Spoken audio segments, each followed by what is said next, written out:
Welcome, Miriam Birnbaum and Brian Baruch, Benjamin Schulman, to Torah is for everyone. And I have a little something that I wanted to say tonight because, there's so many horrible things happening in the world. When you look at what happened in Sydney, Australia, and Bondi Beach, at Brown's University, and now in New York, it's like, it's tragic, absolutely tragic. And it's interesting because yesterday I went to see Brian at Maimonides, and they were having a small service with the Orthodox community, the Lubavitch downstairs in the lobby, lighting the candle and singing some songs. And he was going, "We want Mashiach now, Mashiach now." And, every time we say that, when Mashiach comes, before the coming of Mashiach, it's supposed to be Chevlei HaMashiach, the birth pangs of the Messiah. So heavy times are coming just before the coming of the Messiah. So, uh, but I was looking this tonight, I was thinking before we started, in light of all these things that are going on, why do we read the Torah? Why do we get together to read the Torah? Brian, did you know that God commanded us? He told us in Deuteronomy, Moses told us in Deuteronomy 17, it says, "After you enter the land that your God has given you, and you've taken possession of it and settled in it, and then you decide, I'm going to make a king. I'm going to set a king over me, as do all the nations around me. You're free. You're free to set a king over yourself, but you have to choose one chosen by your God. And when he is seated on his royal throne, he shall have a copy of this Torah, the one that we read, the written Torah, not the oral Torah. He shall have a copy of this Torah written for him on a scroll by the Levitical priests, the Kohanim. Let it remain with him, and let him read it all his life, so that he may learn to revere his God, Yud He Vav He, and do all the words of this Torah, as well as these chukim, which are the regulations. And then every seventh year, at the end of every seventh year, the Shemitah, he would gather all the people, the Israelites, the stranger among us, the women, everyone, and he would read the scholars believe that he was only reading the book of Deuteronomy, but we're not sure. But it says that they may hear and learn to revere Yud He Vav He, your God, and observe faithfully every word of this teaching. So what good does that do us for today? Why are we reading it today? I believe that it is that it contains the root of every good and bad thing that happens to us in the whole world and throughout our history. It is the source. It's not the symptom. It's like when you get sick, you have to look at the root, not just treat the symptom. And we find out what happens in Deuteronomy 28 when we obey what he tells us in the Torah and when we disobey. And it's the only answer for everything that ails us. The Torah is not a book of religious practices, and those vary from sect to sect. It's a set of principles laid out in a story. Today we're going to read a wonderful story. It's called Parashat Miketz, and it covers Genesis 41:1 to 44:17. So remember, Moses was speaking to people like you and I. He wasn't speaking to rabbis or scholars or PhDs or the highly educated. He was speaking to everyday people. And these stories, I'm telling you, I would love to make a movie of them as they are. And they're multifaceted so that each of us, as we read it, sees something different. That's the beauty of the Torah. It's like a mosaic, a picture that paints 1,000 words. Okay, so let us begin. I'm going to share the screen and begin to read this parasha called Miketz. Let me just take a little bit of a drink. So we know from before that the chief cupbearer, whose dream he had interpreted, did not remember Joseph. He forgot him. 2 more years passed. Brian, I'm going to mute you, okay? Thank you. 2 more years passed, and Pharaoh dreamed that he was standing by the Nile. Out of the Nile there came 7 cows, fat, handsome, strong, and they grazed in the reed grass. But then 7 other cows came out of the Nile, close behind them, skinny, ugly, gaunt, and they stood beside the other cows on the bank of the Nile. The ugly, gaunt cows ate up the 7 handsome, sturdy, fat cows, and Pharaoh awoke. He fell asleep again and dreamed a second time. 7 ears of grain, solid and healthy, grew on a single stalk, and close behind them sprouted 7 ears, thin and scorched by the east wind. The thin ears swallowed up the 7 solid and full ears. Then Pharaoh awoke. He realized it was a dream. But next morning, his spirit was agitated, and he sent for all his the magician priests of Egypt, and all their wise men. And Pharaoh told them his dreams, but no one could interpret them for Pharaoh. Suddenly the chief cupbearer spoke up and said to Pharaoh, I must make mention today of my offenses. Once, Pharaoh was angry with his servant, and he placed me in custody in the house of the prefect, together with the chief baker. We had dreams that same night, he and I, each of us a dream with a meaning of its own. A Hebrew youth was there with us, a servant of the prefect, and when we told him our dreams, he interpreted them for us, telling each of us the meaning of his dream. And as he interpreted for us, so each came to pass. I was restored to my post, while the other was impaled. So Pharaoh sent for Joseph, and he was rushed from the dungeon. He had his hair cut and has changed his clothes. So this is the one who said, who didn't remember Joseph the Pharaoh. Exactly, He's just telling it in this context, exactly. but he never told. Okay, Yeah, because he had forgotten him for two right, years, right. and the other one had been killed. So Pharaoh said to Joseph, I had a dream, and no one can interpret it. Now I've heard it said of you that for you to hear a dream is to tell its meaning. Joseph answered, saying, No, not me. God will see to Pharaoh's welfare. Here we can see the difference between him and the young Joseph. Joseph was about 17 when he was sold into slavery, and now he was 30 years old. And here, this is when he becomes, this is when he becomes the second to Pharaoh. But at the beginning, when he had his dreams and he was a young boy, and and he interpreted those dreams when he spoke them. He didn't exactly interpret them, but he knew what they meant, and that's why his brothers got so angry. But now he knows he's far more humble. God will see to Pharaoh's welfare. Excuse me.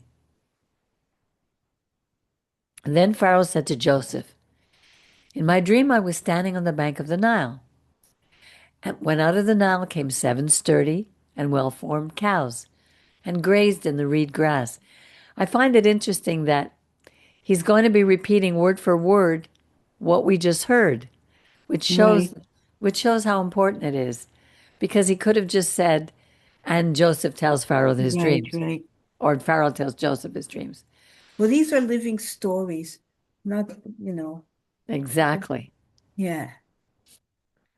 And I wonder how many of us have dreams that have these kind of meanings. But Wow. most of us forget our dreams.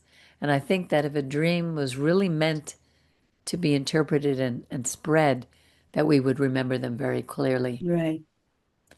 Presently there followed 7 other cows, scrawny, ill-formed, and emaciated. Never had I seen their likes for ugliness in all the land of Egypt. And the 7 lean and ugly cows ate up the first 7 cows, the sturdy ones, the fat ones. But when they had consumed them, one could not tell that they had consumed them, for they looked just as bad as before, and I awoke. In my other dream, I saw 7 ears of grain, full and healthy, growing on a single stalk, and right behind them 7 sprouted ears, shriveled, thin, scorched by the east wind. The thin ears swallowed the 7 healthy ears. I told it to my magician priests, but none of them had an explanation for me. And Joseph said to Pharaoh, Pharaoh's dreams are one and the same. Pharaoh has been told what God is about to do. The 7 healthy cows are 7 years, and the 7 healthy ears are 7 years. It's really the same dream. The 7 lean and ugly cows that followed are 7 years, and also the 7 empty ears scorched by the east wind are also 7 years of famine. It's just as I have told Pharaoh. Pharaoh has been shown what God is about to do. Immediately ahead are 7 years of great abundance in all the land of Egypt.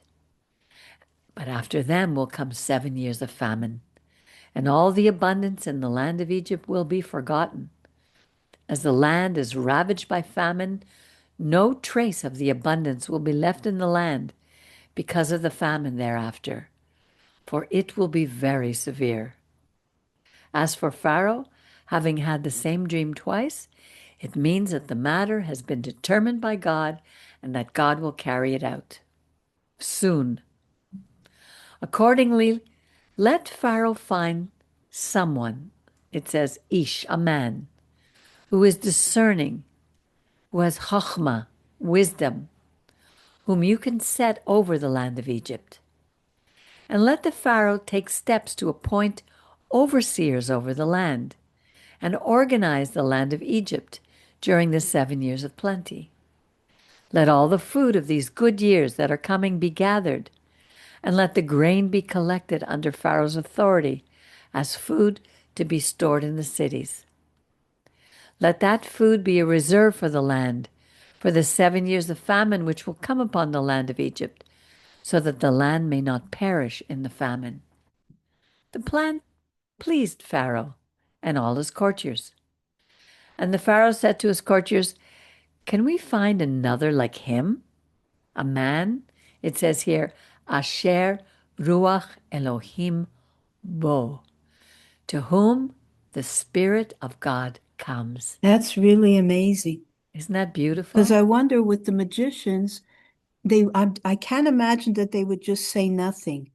So they must have said something, and maybe Pharaoh just something that led him to believe that they're just mishigas, and that's not really. I don't know. No, they said they didn't know. Yeah, I know. It's I find that amazing that magicians who've said things about other things all the time. So there's something so special about this that Yeah, either they couldn't even fake it. They knew it was beyond them. exactly. The same thing happened with Moses. Remember when um, the Pharaoh called um, the magicians to them, and didn't he? Wait a minute, was it them? Anyway, I can't remember. You're thinking about the parting of the Red Sea. No, the plagues, and they imitated the plagues. Yeah, but there was something. There was another dream, and they said, "Tell us the dream." Here, the Pharaoh's telling the dream, but in the other one, the person had the dream, and he wanted them to tell them the dream. But I can't remember if was it Nebuchadnezzar? Anyway, it doesn't matter. I can't remember right now. Not important. Okay. Okay. So, but I love that translation in the Hebrew. We miss so much with not knowing the Hebrew. It's stronger than a man with a divine spirit. It says, Asher Ruach Elohim Bo, in whom, to whom the Spirit of God comes. So it doesn't mean that he has this gift all the time, but when he needs it, it comes to him. So Pharaoh said to Joseph, since God has made all this known to you, there is none as discerning and wise as you. You shall be in charge of my court, and by your command shall all my people be directed. Only with respect to the throne shall I be superior to you. So, I can see that from the time that his father made him that special coat, and someone I remember saying that coat showed that he had a gift above the others or beyond the others, his brothers, that this was a gift. He and his father kept him at home, keeping account of things. He had a gift, and when he was put in the home of the Potiphar, he used that gift to organize everything in Potiphar's home. Then he had a bigger challenge to do that in the prison where he was put. He had it was a larger amount of people that he had to keep account over. And all these things were training him and preparing him for exactly this. And if we look back at our lives, we are being prepared and trained for God wants us to do. Pharaoh further said to Joseph, see, I am putting you in charge of all the land of Egypt. And he removed his signet ring from his hand. Pharaoh put it on Joseph's hand, and he had him dressed in robes of fine linen and put a gold chain about his neck. And he had him ride in the chariot of his second in command, and they cried before him. And I was looking for the word. It says here, abrek.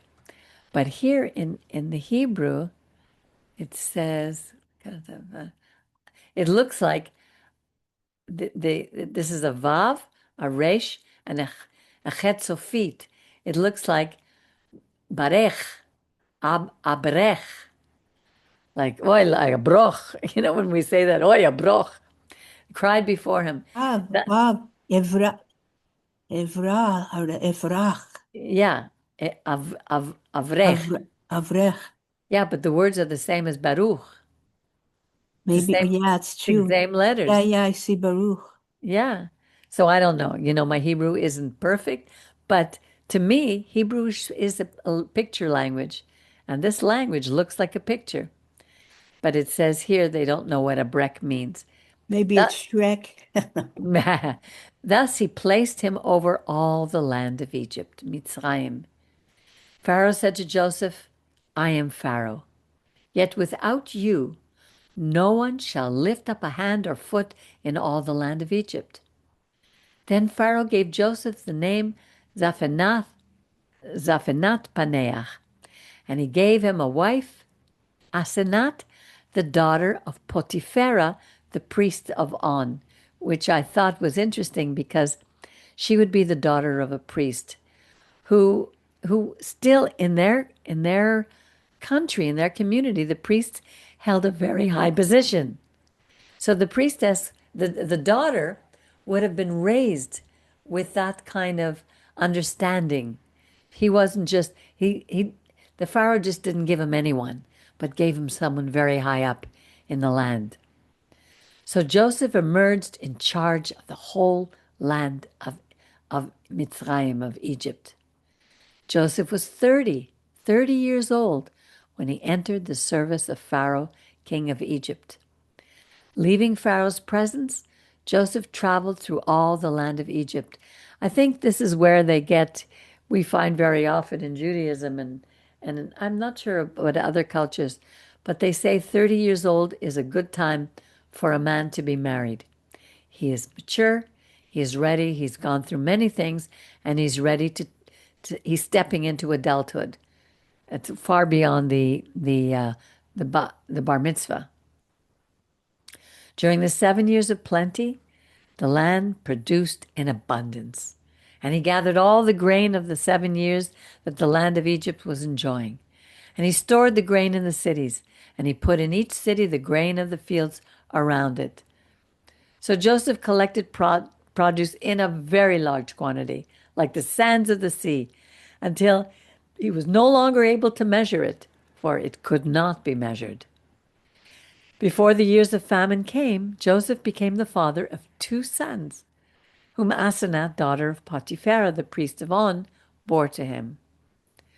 Joseph named the firstborn Manasseh, meaning God has made me forget completely my hardship and my parental home, because we know he didn't go back during all those years until the end of this famine. No, no, not till the end of the famine, till the family. No, he didn't go back home. The family was brought to him. And the second one was named Ephraim, meaning God has made me fertile in the land of my affliction. And every Shabbat, we say a prayer over our sons. May God make them like Manasseh and Ephraim. Even to this day, we still repeat that. The 7 years of abundance Sorry, that. it's interesting. It's true. That's what the blessings are. I Mhm. wonder why they don't say make them like Abraham and Yaakov or whatever. I don't know. I think later on it tells us, but I don't remember now. Yeah, no, But God, maybe there's, I don't remember. Yeah, these things is I think interesting. later on that we'll find out. I didn't look it up, but that's a good thing to look up. Yeah. The 7 years of abundance that the land of Egypt enjoyed came to an end, and the 7 years of famine set in, just as Joseph had foretold. There was famine in all the lands, and throughout the land of Egypt, but throughout the land of Egypt there was bread. And when all the land of Egypt felt the hunger, the people cried out to Pharaoh for bread. And Pharaoh said to all the Egyptians, "Go to Joseph. Whatever he tells you, you do." Accordingly, when the famine became severe in the land of Egypt, Joseph laid open all that was within and rationed out grain to the Egyptians. The famine, however, spread over, it says here, the whole world, but here it doesn't say that in the Hebrew. It says Hara'av, the famine, be'eretz, Mitzrayim, over the land of Egypt. You see? So all the world, so all those in the land came to Joseph in Egypt to procure rations, for the famine had become severe throughout the land. It says b'chol haaretz. It doesn't say in the whole olam. Although how much of the world was considered the world at this point? I don't know, but I think there was more than we know. Oh, I'm sure there was, yeah, but I Yeah, mean, would they? Yeah, I guess so. Look, because it says the aretz in that area. I can't imagine that it was the entire world. It doesn't say that. And then we're going to see. It says here a little further on. I'll show you what it says. When Jacob saw that there were food rations to be had in Egypt, he said to his sons, I love this because this is such a Jewish expression. I remember my father saying, What are you looking at? Go do something about it. And here it says, Why do you keep looking at one another? That's so Jewish. Now I hear, he went on, that there are rations to be had in the land of Egypt. Go, get rations for us there that we may live and not die. What are you looking at each other? Go. I love it. So human. yeah. So 10 of Joseph's brothers went down to get grain rations in Egypt. For Jacob did not send Joseph's brother Benjamin with his brothers, since he feared that he might meet with disaster. So the sons of Israel were among those who came to procure rations, for the famine extended to the land of Canaan. Now Joseph was the vizier of the land. It was he who dispensed rations to all the people of the land. And Joseph's brothers came and bowed low to Wow, him. there's the dream. There's his dream, with their faces to the ground. When Joseph saw his brothers, he recognized them, but he acted like a stranger toward them and spoke harshly to them. He asked them, "Where do you come from?" And they said, "From the land of Canaan to procure food." For though Joseph recognized his brothers, they did not recognize him. Recalling the dreams that he had dreamed about them, Joseph said to them, "You are spies. You have come to see the land and its nakedness." But they said to him, "No, my lord, truly your servants have come to procure food." It's funny when I read this line though Joseph recognized his brothers, they did not recognize him. It reminds me of how our rabbi used to teach us about Yeshua, how Yeshua at the time of the Romans, actually after they and afterwards, he was like he was Yeshua ben Yosef. He was the son of Joseph. And he knew who his brothers were, but they didn't know his role. They didn't recognize who he really was, that he came at that time to bring us back to this Torah that God wants us to observe and to live. Recalling the dreams that he had dreamed about them, Joseph said to them, "You are spies, and you have come to see the land and its nakedness." But they said to him, "No, my lord, truly your servants have come to procure food. We're all of us sons of one man, Ish Echad, and we're being honest with you. Your servants have never been spies." No, they were worse. And he said to them, "No, you have come to see the land and its nakedness." He wasn't going to admit to them that he knew what they had done.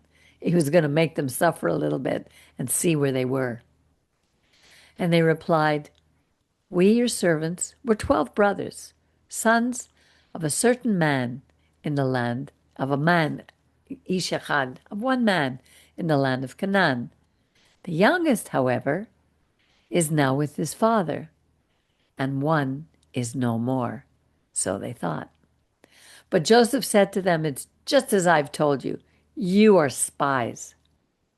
By this you shall be put to the test. Unless your youngest brother comes here, by Pharaoh," it's like saying at that time, "by God, you shall not depart from this place. Let one of you go and bring your brother while the rest of you remain confined, that your words may be put to the test whether there is truth in you. Or else by Pharaoh, by this God of Egypt, you are nothing but spies." And he confined them in the guardhouse for 3 days. Let me tell you, they must have been sweating because they knew what they did. And on the third day, it's amazing to me how many times the third day comes up in the scriptures. On the Wonder third, what it is in Gematria. I don't know what it I'm is, but wondering what that, yeah, it's three, it's a lot, yeah. 3 days, like even when they were circumcised, on the third day is when they had the most pain. Um, the third day, I'm trying to, with Yeshua, they say he rose, but I don't believe that. Anyway, on the third day. But a third day comes up a lot. I should do a little bit of a research about what the third day, Mm, all the things that came up. That would be an interesting thing to do. right. So What in was the, created on the third day? I don't remember, I don't remember either. vegetation maybe. Maybe. On the third day, Joseph said to them, "Do this and you shall live, for I fear God." Joseph said that to his brothers. "Do this and you shall live, for I," and the word yireh, fear, revere,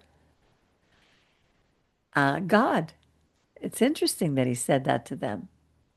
And if you're being honest, let one of your brothers be held in your place of detention, while the rest of you go and take home rations for your starving households.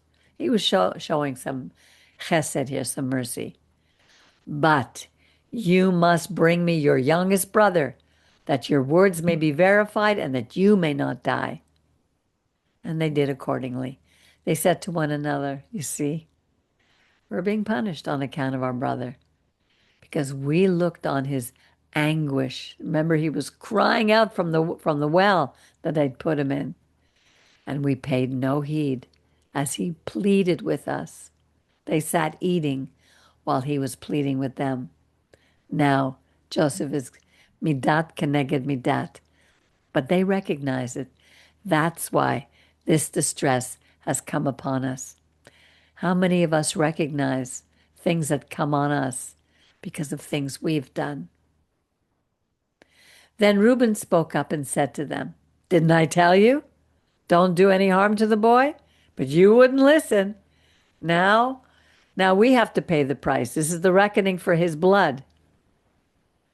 They didn't know that Joseph understood every word because there was an interpreter between him and them. But he turned away from them and he wept. But he came back to them and he spoke to them and he took Simeon. And I found that interesting. He took Simeon. He chose Simeon from among them and had him bound before their eyes. Simeon was the tough guy. He would have easily been able to handle it. He didn't take the weakest. He took the strongest to put back in the prison and keep with him. He was the one who had gone and attacked the Shechem. He was a toughie. Then Joseph gave orders to fill their bags with grain, return each one's money to his sack, and give them provisions for the journey. And this was done for them. So they loaded their donkeys with the rations and they departed from there. As one of them was opening his sack to give feed to his donkey at the night encampment, he saw his money right there at the mouth of his bag. And he said to his brothers, "My money's been returned. It's here in my bag." Their hearts sank, and trembling they turned to one another, saying, "What is God doing to us?" Sometimes we don't, we think God is doing something to us, but they knew that they had a relationship with God. They knew that they had done something wrong and that this was in payment, that God was doing something back to them. When they came to their father Jacob in the land of Canaan, they told him everything that had happened to them, saying, "This man, who is Lord of the land, spoke harshly to us and accused us of spying on the land." But they couldn't tell their father why. They knew what they had done, but they never told their father what they had done. We said to him, "We're being honest. We've never been spies," which is true. But they weren't being honest because they were the ones who sold their brother. "There were 12 of us brothers, sons of the same father, but one is no more, and the youngest is now with our father in the land of Canaan." But the man who is Lord of the land said to us, "By this I shall know that you are being honest, truthful. Leave one of your brothers with me and take something for your starving households and be off. But bring your youngest brother to me so that I may know that you are not spies, that you are being truthful. I will then restore your brother to you, and you shall be free to move about in the land." As they were emptying, now all of them were emptying their sacks. In each one's sacks was his money bag. When they and their father saw the money bags, they were downhearted.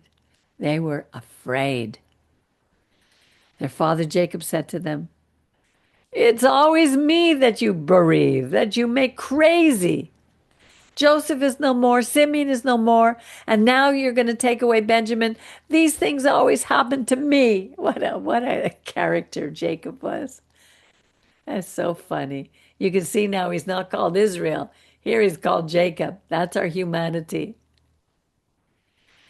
Then Reuben said to his father, "Listen, you may kill my two sons if I do not bring him back to you.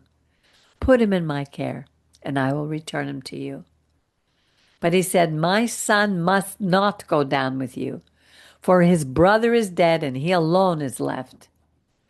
Talk about not learning your lesson, Jacob. "If he meets with disaster on the journey you are taking, you will send my white hair down to Sheol in grief." He still was playing favoritism in front of all his other sons. Unbelievable. We're so human, these heroes of the story of the Torah.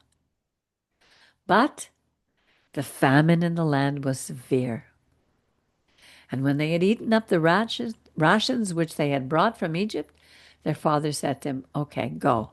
Go again and get some food for us. But Judah said to him, Listen, the man warned us. Don't let me see your face unless your brother is with you.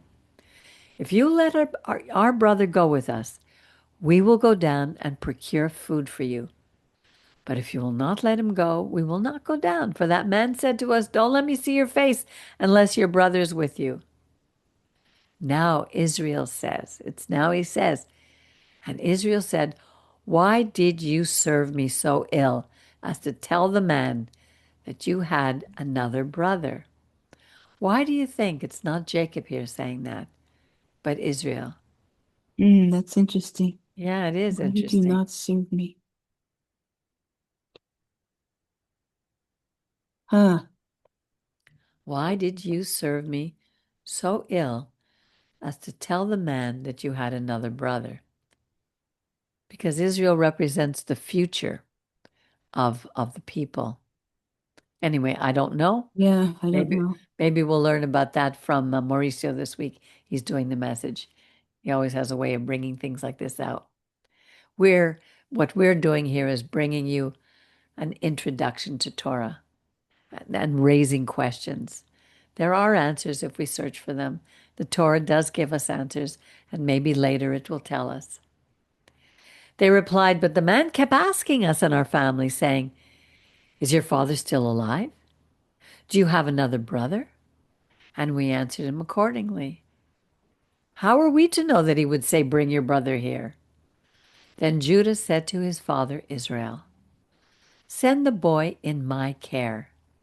Now I know Judah is going to play a great role in the future of Israel because you have the 10 kingdoms of the north, and Judah was the kingdom of the south. All the kingdoms of the north would eventually be integrated, and there would be only one kingdom left, the kingdom under Judah, who represents the tribe of Judah, from whom of King David would come, the throne would come, and the Messiah, the final Savior, whoever it's going to be. Send the boy in my care, and let us be on our way, that we may live and not die, you and we and our children. I myself will be the security, the surety for him. You may hold me responsible. If I do not bring him back to you and set him before you, I shall stand guilty before you forever. For we could have been there and back if we had not dawdled. Then their father Israel said to them, If it must be so, do it. Take some of the choice products of the land in your bag and carry them down as a gift for a man. It's interesting because they still had some things in the land, some balm, honey, gum, ladanum, pistachio nuts, and almonds, but they had no grain. And take with you double the money. Carry back with you the money that was replaced in the mouth of your bags. Maybe it was a mistake. And take your brother too. And go back at once to the man.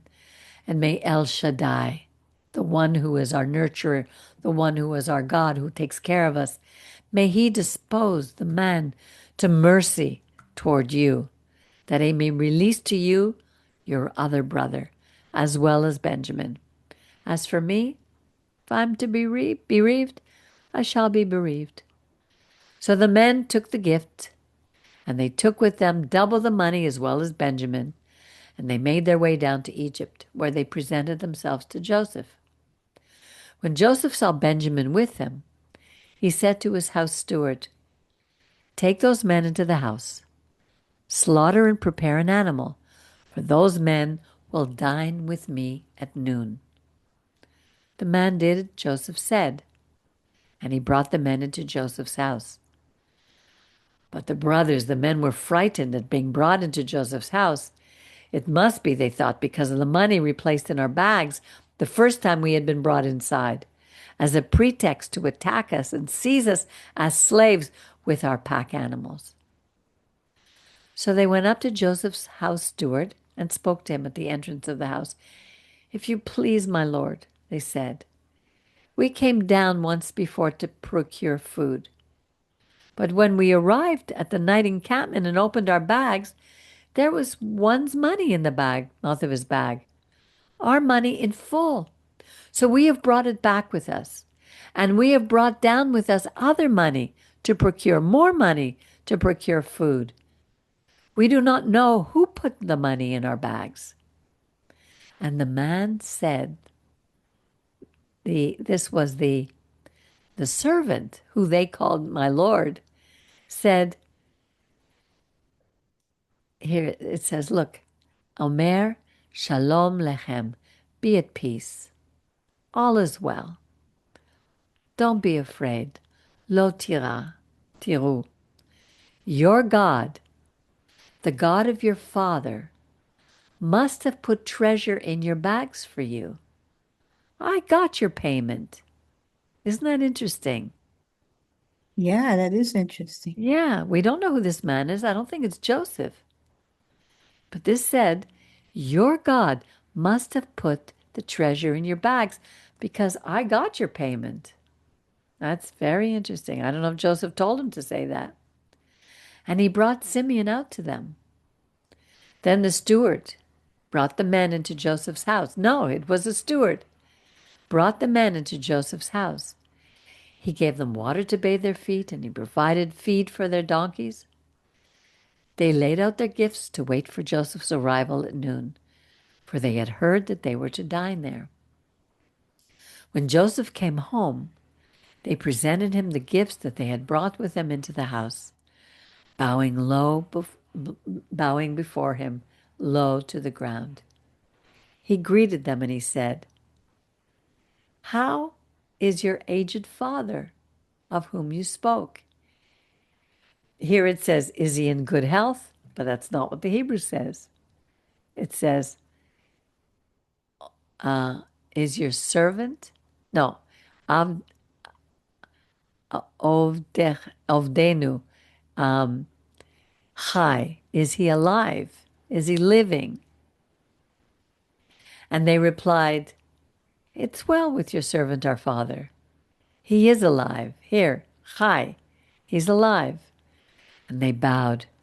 Ishtachaveh. They bowed low, as if they were almost, when we bow down before God, but they bowed down before this man. And looking about, he saw his brother Benjamin, his mother's son, and asked, is this your youngest brother, of whom you spoke to me? And he went on, may God be gracious to you, my boy. With that, Joseph hurried out. He ran out of the room, for he was overwhelmed with feeling toward his brother, and he was on the verge of tears. He went into a room and he wept. Then he washed his face and he reappeared. He came back. Now in control of himself, he gave the order, serve the meal. They served him by himself and them by themselves, and the Egyptians who ate with him by themselves, for the Egyptians could not dine with the Hebrews, since that would be abhorrent to the Egyptians. That's interesting. And the reasons were because they were shepherds. Oh, right. They had sheep flocks, and to the Egyptians, the sheep were a god. It's as if we go to India and eat the cow in the street. Right. As they were seated by his direction, from the oldest in order of his seniority to the youngest in order of his youth, the men looked at one another. Wow. Yeah, And can you imagine? can you imagine? Portions were served them from his table, but Benjamin's portion was several times that of anyone else. And they drank their fill with him. I mean, they're sitting there wondering what is going on here. Then he instructed his house steward as follows. Fill the men's bags with food as much as they can carry, and put each one's money in the mouth of his bag. And put my silver goblet in the mouth of the bag of the youngest one, together with his money for the rations. And he did as Joseph told him. With the first light of morning, the men were sent off with their pack animals. They had just left the city and had not gone far when Joseph said to his house steward, "Up, go after those men, and when you overtake them, say to them, 'Why did you repay good with evil?' It is the very one from which my master drinks and which he uses for divination. It was a wicked thing for you to do." So he overtook them and he spoke those words to them. And they said to him, "Why does my Lord say such things? Far be it from your servants to do anything of the kind. Here, we brought back to you from the land of Canaan the money we found in the mouth of the bags. How then? Why would we have stolen any silver or gold from your master's house? Whichever of your servants it is found shall die." Oi, Jacob had said that when the gods were stolen, when Rachel stole the gods. Oh, yeah. And here we see this happening again. The rest of us, moreover, shall become slaves to my Lord. He replied, "Although what you're proposing is right, only the one with whom it is found shall be my slave, but the rest of you shall go free." So each one hastened to lower his bag to the ground, and each one opened his bag. And he searched, beginning with the oldest and ending with the youngest. And the goblet turned up in Benjamin's bag. Or at this they tore their clothes. Each reloaded his pack animal, and they returned to the city. They all went back. And when Judah and his brothers re-entered the house of Joseph, who was still there, they threw themselves on the ground before him, and Joseph said to them, "What is this deed that you have done? Do you not know that a man like me practices divination?"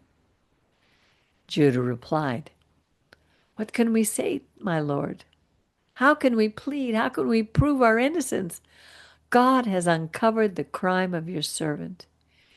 Here we are then, slaves of my lord, the rest of us as much as he in whose possession the goblet was found." But he replied, "Far be it from me to act thus. Only the one in whose possession the goblet was found shall be my slave. The rest of you go back in peace to your brother." And this is like a soap opera that ends here, and we Yeah, have this to is wait. a cliffhanger. I'm telling you, we have to wait till next week to find out what's going to happen. And let me tell you, they must be really shaking in their boots to go back and tell this to their father. Hi, Jerry. Hi, Good to see Jerry. you. This is the Rose of Sharon behind you. I see you Is had that your, huh? is that what it is? I'll have to lower it down in the future. Yeah, it looks very nice. How are you? You got a haircut?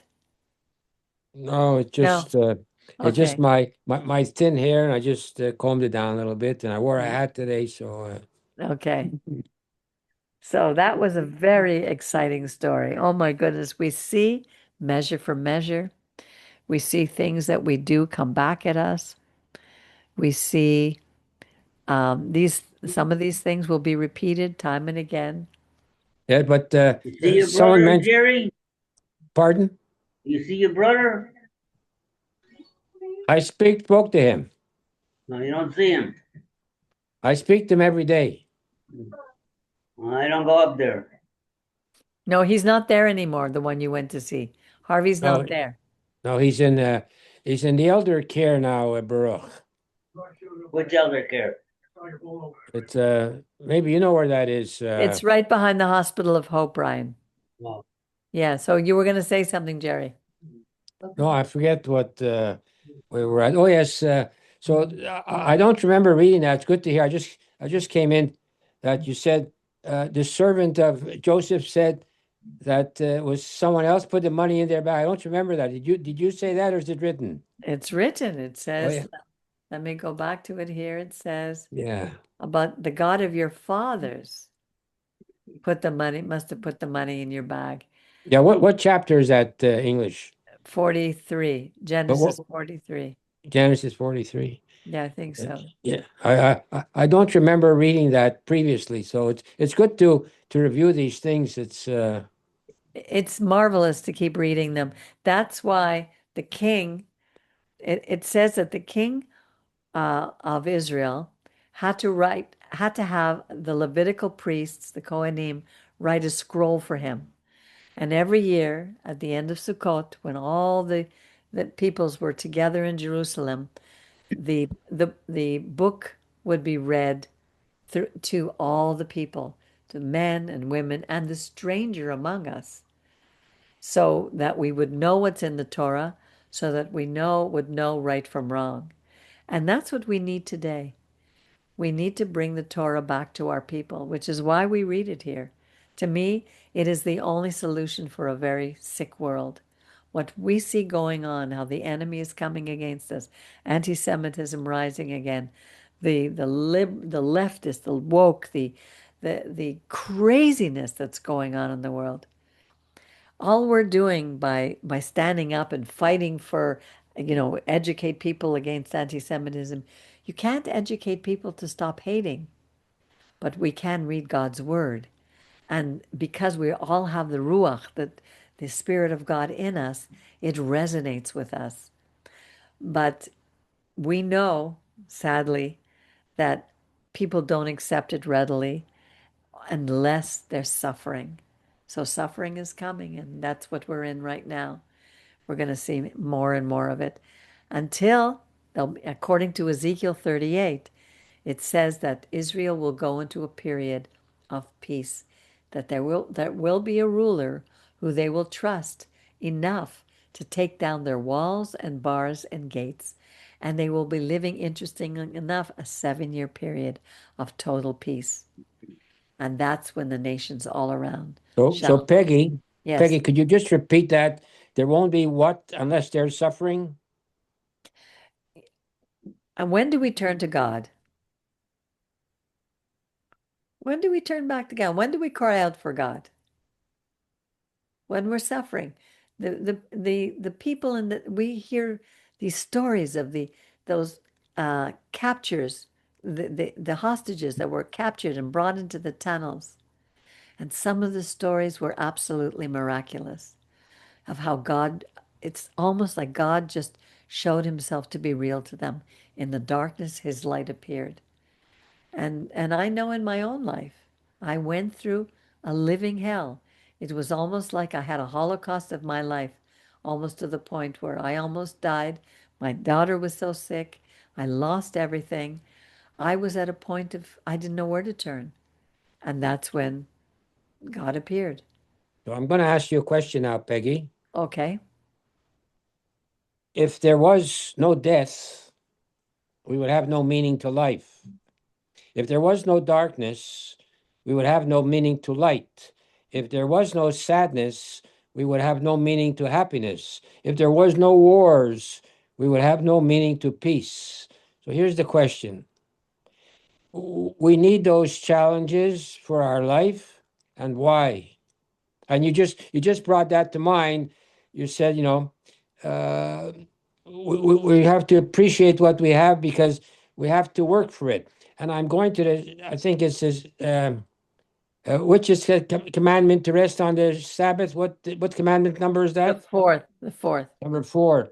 But sometimes we miss the preamble to the commandment number 4.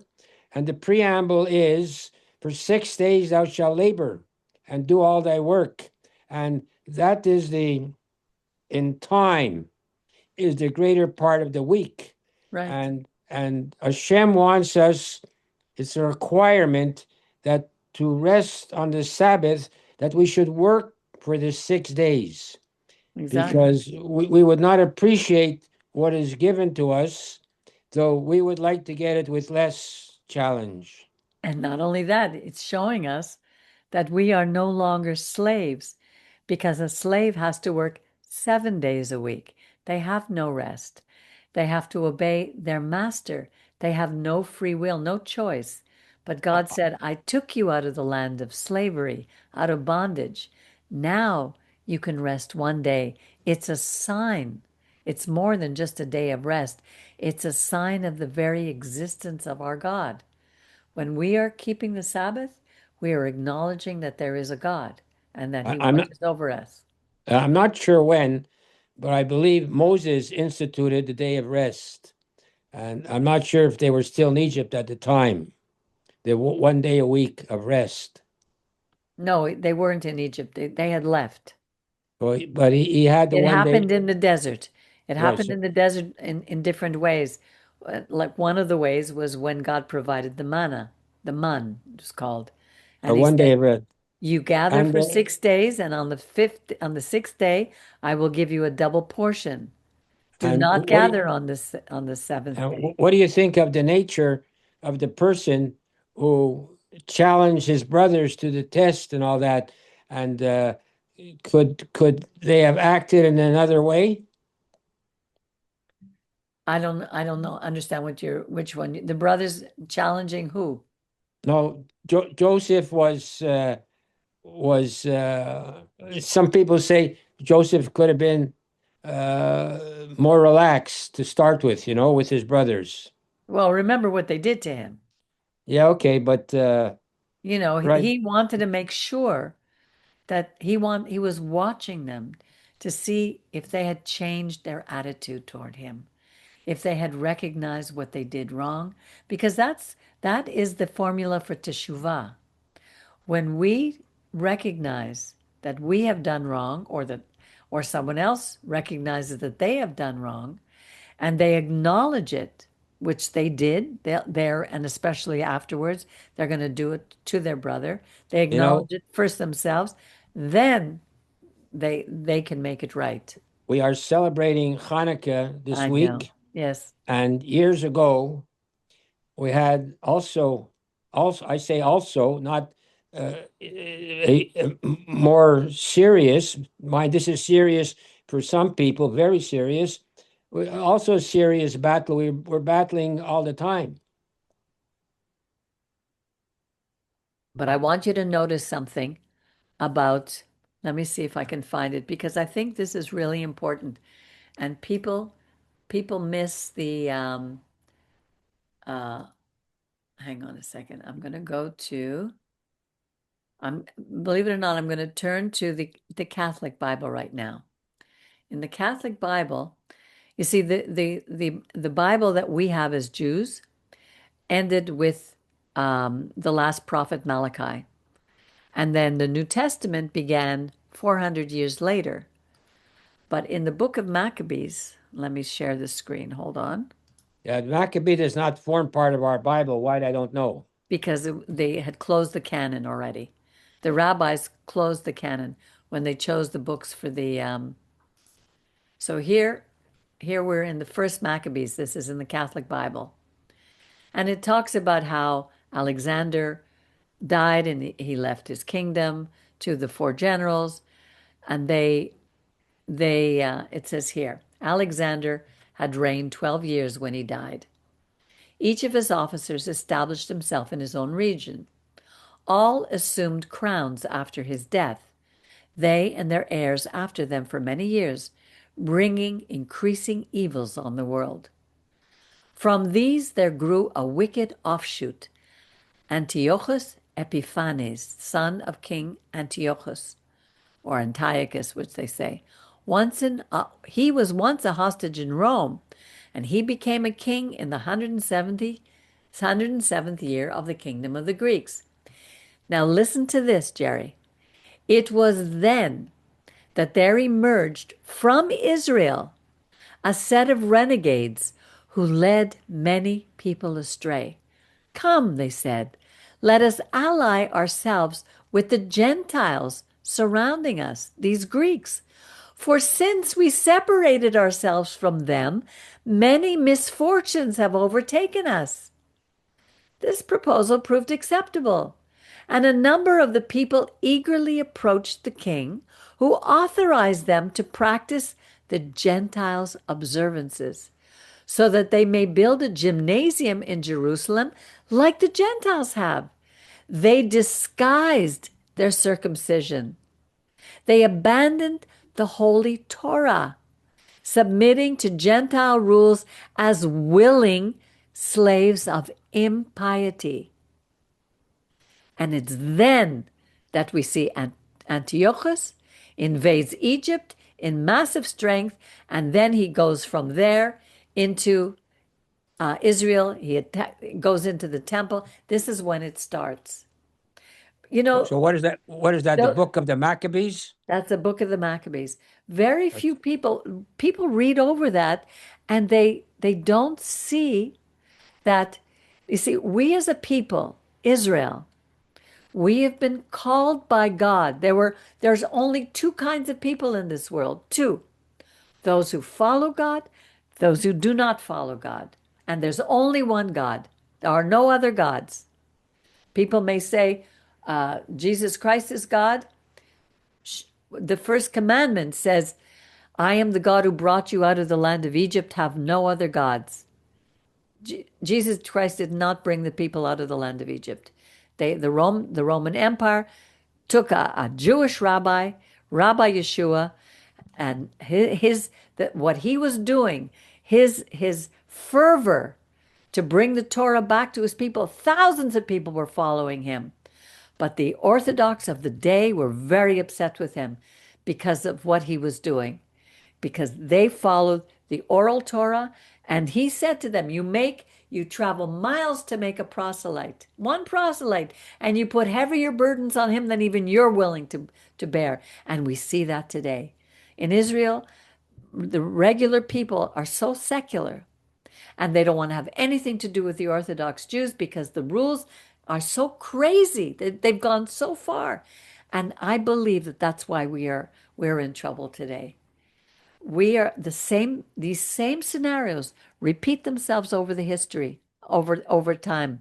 And as we get closer to the end, when the kingdom of Israel will be established over the whole world, because the Western world has got to fall. It's going to be the kingdom of God that reigns in the end, and that will be headed by Israel. So we as a people were to take the Torah, as Yeshua taught us, take these words and bring them to all the nations, bring them out to the whole world. Moses taught us that. These 10 commandments, the only things written in stone, these are the ones that everyone is going to need to keep. Everything else is commentary. Everything else written tells us what will happen to us when we keep them, what will happen to us when we don't. It's not difficult. It's hard for us to do because of our nature. When we read these stories in the Torah, we read real people who struggled with their humanity. And that's why we laugh, because we understand that that's who we are. All right, my friends, I want to thank you for spending this time with us.